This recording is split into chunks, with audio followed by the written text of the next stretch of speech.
There's something curious happening in McKenzie Morton's Advanced English and Composition class at Naples High School. This teacher is using a learner-centered approach to shift the instruction from the teacher to the student, resulting in curious thinkers who are ready for whatever difficult task or text comes their way. They always say students should be doing more work than the teachers, because if you're doing more work, then you're the one learning, not the students. So I tried to figure out a way to deliver the information and to get them to learn the skills where they were doing the discovery. And that's really how science classes are set up, but for some reason a lot of English classes are the English teacher telling the students what to think rather than letting the students try and figure it out for themselves. Every lesson starts with the seating chart.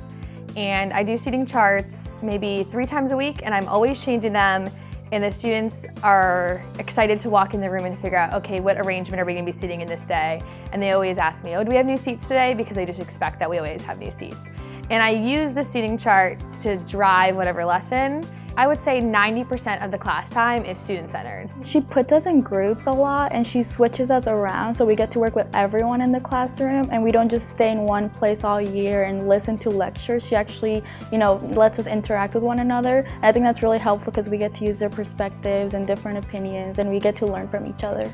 I appreciate that whenever I don't think I can do things, she always believes in me. Keegan has told me how that they start out in groups and they write together, and then it's work to where then they pair off and then they end up on their own, and which has been great for my daughter.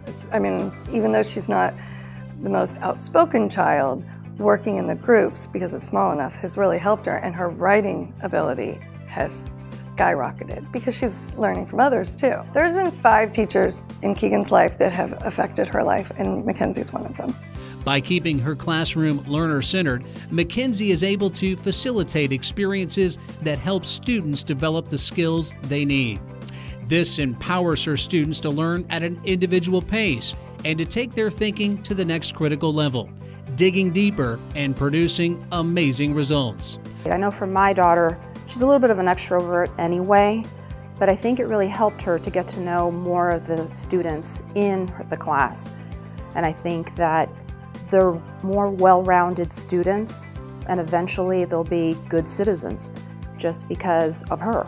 Usually we had a bunch of different prompts that were creative things, and she would always place us in different rows and groups, and sometimes it'd be 3 people, sometimes it'd just be partners, and she would always select them, so we would be working with a different person every time. And by doing that, we learned, we talked to people that we didn't usually talk to. We got to hear their ideas, because a lot of times people have different ideas, but you don't know because you don't talk to them. My writing has improved so much now that I know that when I go to college and everything, that my writing skills are because of her.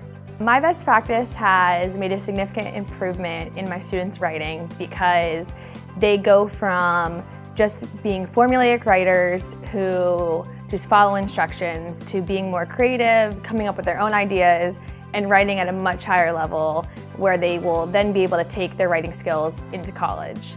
By coaching and training students to drive their own learning, McKenzie is creating independent, analytical thinkers. Her students are inspired, have increased confidence, and strive to achieve at the highest levels. I am continually inspired by the students and just their passion and their commitment to their education and just helping them be the most successful adults possible. I just hope that when they leave my class that they can be successful in college and become successful adults, and whenever they laugh or smile or really enjoy something that we're doing in class, or just have that light bulb moment where it finally clicks, oh, now I see what Ms. Morton's been asking me to do. Those are the biggest rewards, just the everyday little accomplishments.